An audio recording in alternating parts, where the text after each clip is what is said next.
A sloth, a donkey, and a curious human. Send a prompt and see what they're doing. One hits record with a question on his mind. Two brothers pick it up, see what they find. Corn takes his time, Herman's got the facts. Back and forth, they never hold back. My weird prompts, come on in, that's where we begin. My weird prompts, glad you're here. This episode was generated using artificial intelligence. Please verify facts. Sound of a heavy metallic clunk, followed by the high-pitched hiss of pressurized liquid moving through a pipe. You hear that, Herman? That is the sound of a KC-135 Stratotanker boom, locking into the receptacle of an F-35 Ayadir. It is a mechanical kiss at 25,000 feet, moving at 500 miles per hour. And without that kiss, the entire geopolitical strategy of the Middle East falls apart. It is the most expensive and dangerous embrace in the world, corn, and it is happening right now, as we speak, over the eastern Mediterranean and the Arabian Peninsula. Welcome to episode 988 of My Weird Prompts. I am Herman Poppleberry, the guy who stays up until 4 in the morning reading flight transponder logs. And I am Corn Poppleberry, the guy who wonders why we cannot just use a giant straw. Today, we are responding to a heavy-hitter prompt from our housemate Daniel. He wants to know about the invisible architecture of the sky, specifically the logistics and diplomacy behind the massive United States and Israeli sorties currently operating toward Iran. We see the little yellow plane icons on the public tracking maps, but as Daniel points out, those maps are a lie. They show a two-dimensional line, but the reality is a three-dimensional puzzle of physics, secret treaties, and liquid gold. It really is an illusion of simplicity. People see a headline that says Jet Strike Target, and they imagine a straight line from Tel Aviv to Tehran, but that line does not exist. What exists is an air bridge. That is our starting point today. We need to define what that actually means because it is not just a flight path. It is a sustained, multi-layered infrastructure made of fuel, radio frequencies, and diplomatic winks and nods. An air bridge. It sounds so solid, like something you could walk across, but you are saying it is more like a temporary structure built out of thin air every single day. Think of it this way. A modern fighter jet is a high-performance athlete with a very small stomach. An F-35 Ayadir, which is the Israeli version of the Lightning II, has a combat radius of maybe 600 to 700 miles depending on its loadout. But the distance from Israel to central Iran is closer to 1,000 or 1,200 miles. If you want to get there, stay over the target to deal with air defenses, and then get home, you are looking at a 2,500-mile round trip. You cannot do that on one tank of gas. You need a bridge. So, the bridge is the tankers, but it is also the permission to be there. Daniel asked about the difference between overflight rights and basing agreements. That feels like the foundation of the bridge. It is. A basing agreement is like renting an apartment. You have a place to sleep, a place to keep your tools, and a place to refuel. But an overflight right is just permission to walk through someone's backyard. In the current climate, the United States has massive bases like Al Udeid in Qatar or Muwafaq Salti in Jordan. Those are the anchors of the bridge. But the bridge itself has to stretch across countries that might not want a permanent United States presence but are willing to let the planes pass through. How do you move that much hardware across sovereign borders without triggering a regional war? Every time a jet crosses a line on a map, it is technically an act of aggression if you do not have the right paperwork, right? In theory, yes. But in practice, the paperwork is often a series of classified deconfliction agreements. This is what we touched on back in episode 669, Invisible Walls. You are not just asking for permission, you are coordinating a dance. You have to tell the host nation exactly when you are coming, at what altitude, and what your electronic signature will look like, so their own air defenses do not accidentally start a war. Let us get into the weeds of the logistics, because this is where Daniel's first question really hits. He asked if these planes are landing and relaunching or staying airborne. You mentioned the tanker shuttle. How does that actually work for a strike package of, say, 20 or 30 aircraft? They almost never land. Landing is a liability. Every time you put a jet on the ground, you are vulnerable. You need a secure runway, a maintenance crew that speaks your language, and a massive amount of security. If an Israeli jet lands in a third-party country, that country is now a target for Iranian retaliation. So, they stay in the air. This is where the racetrack comes in. A racetrack in the sky? I am picturing a bunch of tankers going in circles like it is the Indy 500. That is exactly what it is. Mission planners establish these AR, or aerial refueling tracks. They are long, oval-shaped loops in the sky, usually located in safe or deconflicted airspace. For a deep strike mission, you might have 3 or 4 of these tracks set up like stepping stones across the desert. A single KC-46 Pegasus or an older KC-135 can carry about 200,000 pounds of fuel. But a strike package of 20 fighters will drain that in no time. So you do not just send one tanker, you send a shuttle. A shuttle? Like a bus service. You might have 6 to 8 tankers orbiting in these tracks. As one tanker runs low on giveaway fuel, it rotates out and a fresh one flies in to take its place. The fighters pull up, plug in, take what they need, and move to the next station. For a mission to Iran, an F-35 pilot might hit a tanker 3 times, once on the way in to top off before entering hostile airspace, once just after the strike when they are likely burning fuel at a massive rate to evade missiles, and once more on the long flight home. You mentioned the fuel burn rate. That is something people forget. If you are in a dogfight or trying to outrun a surface-to-air missile, you are using the afterburner. How much does that change the math? It destroys the math. In Afterburner, a fighter jet can consume fuel at 3 or 4 times the normal rate. You can go from a full tank to bingo fuel, which is the minimum fuel needed to reach a recovery point in a matter of minutes. That is why the post-strike refueling is the most stressful part of the mission. The tanker has to be exactly where it said it would be. If that tanker is 5 minutes late or 10 miles off course, that pilot is looking at a very lonely ejection over the desert. And it is not just the tankers and the fighters, right? There is a whole traffic jam of support aircraft. Daniel's prompt mentioned the management of the conflict zone. Who is the air traffic controller for a war? That would be the AWACS and the J-stars. The E-3 Sentry, which is that big plane with the rotating radar dome on top, acts as the God's eye view. They are sitting back, usually 100 miles from the actual combat, managing the deconfliction corridors. They are looking at the commercial airliners, the enemy interceptors, and the friendly tankers all at once. They are the ones telling the strike package, turn left 10 degrees to avoid that civilian Emirates flight, or the tanker at Station Bravo is 5 minutes behind schedule, slow your ingress. It sounds like a nightmare. You have commercial traffic from Dubai to London flying right through the same general area. How do they keep from bumping into each other? They use altitude deconfliction. Think of the sky like a multi-story building. The commercial traffic might be at 35,000 feet. The military tankers are at 25,000. The strike package might be screaming through at 15,000 or way up at 50,000. But even then, it is tight. In a theater like the Middle East, the corridors are often only a few miles wide. If you drift out of your corridor, you might trigger a radar site in a country that did not give you permission to be there. That brings us to the signature management. Daniel asked how they manage the footprint of a massive strike package. If you have 20 fighters and 8 tankers, that has to look like a giant glowing neon sign on a radar screen. It does, unless you use electronic warfare or EW.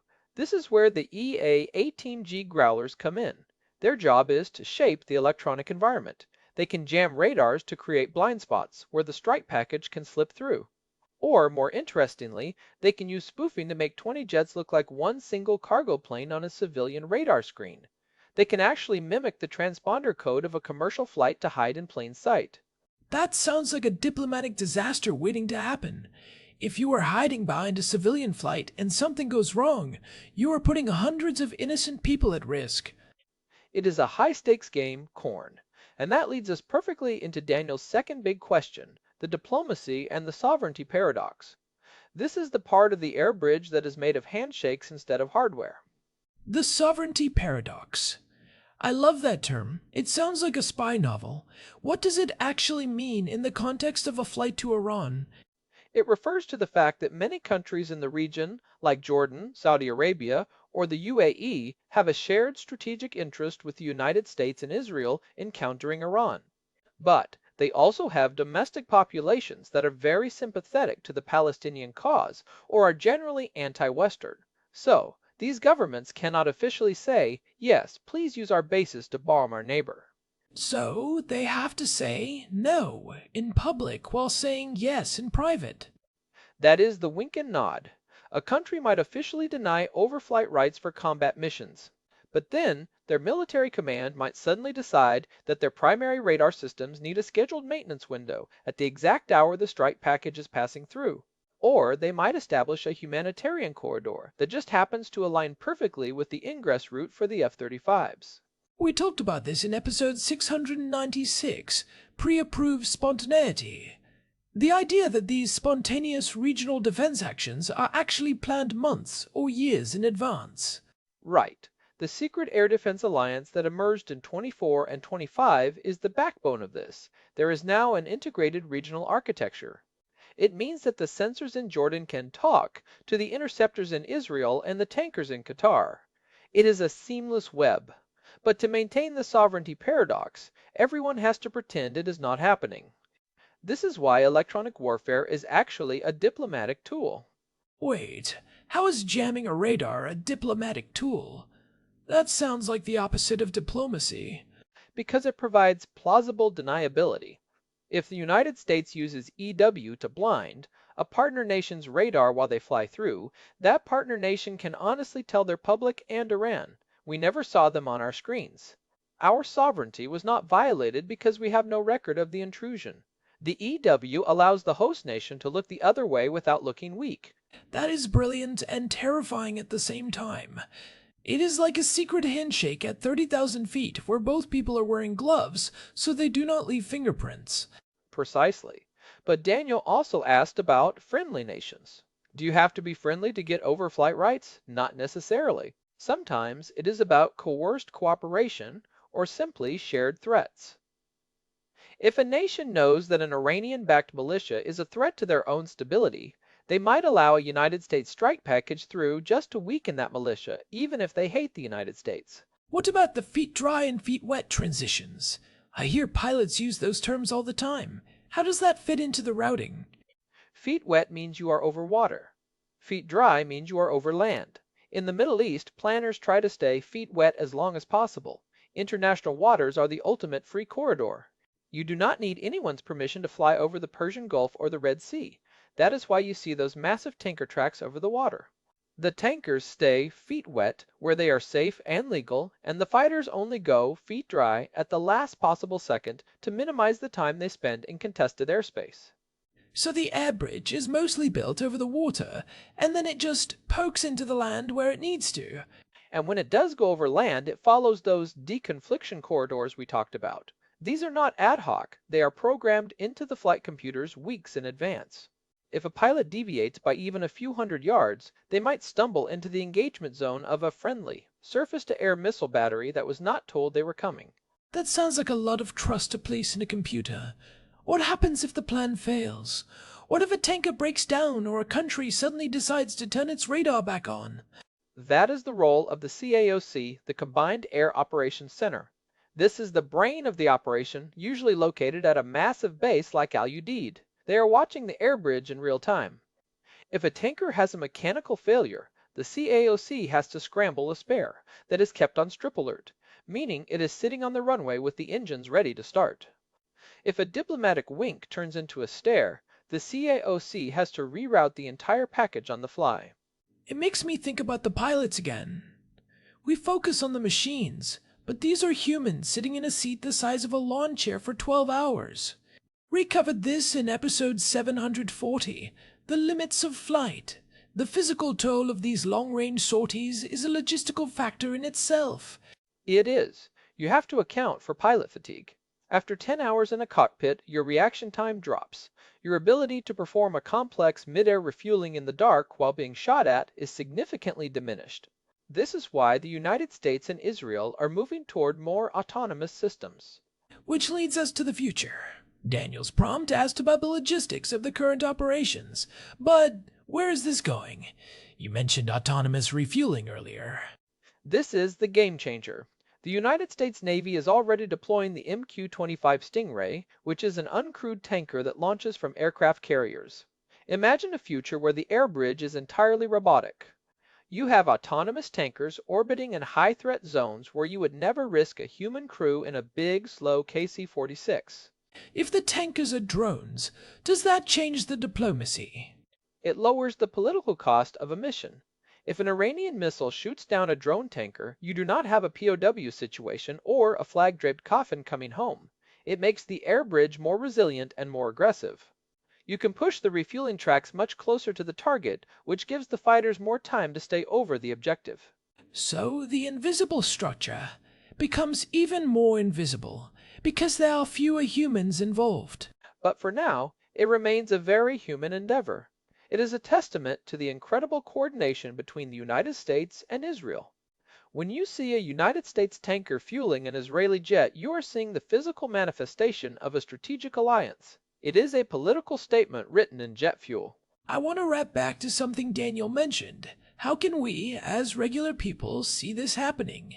You mentioned NOTAMs in our pre-show chat.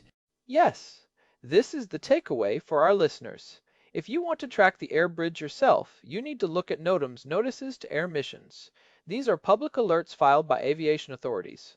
When a country like Jordan or Saudi Arabia suddenly closes a specific block of airspace from 20,000 to 30,000 feet for a military exercise, that is a huge red flag. So, you are saying the invisible walls actually leave a paper trail? They do.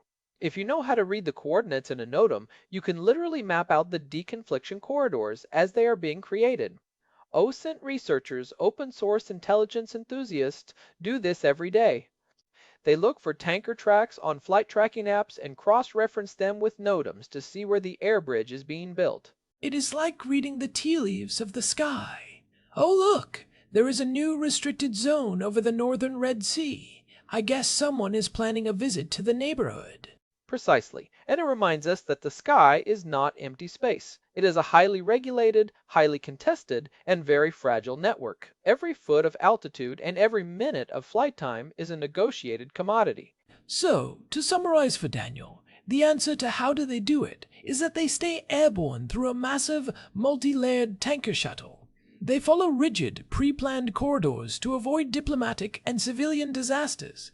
And the permissions they have are a complex mix of formal treaties and plausible deniability, winks. That is it. Logistics is the true force multiplier. You can have the stealthiest jet in the world, but if it runs out of gas over the desert, it is just a very expensive glider. The ability to maintain that air bridge over thousands of miles is what separates a global superpower from a regional player. Well, Herman, I think we have successfully unpacked the invisible architecture. It makes me glad I am a sloth. My air bridge is just a very long branch between the bed and the coffee machine. And even then, you usually need a midpoint refueling.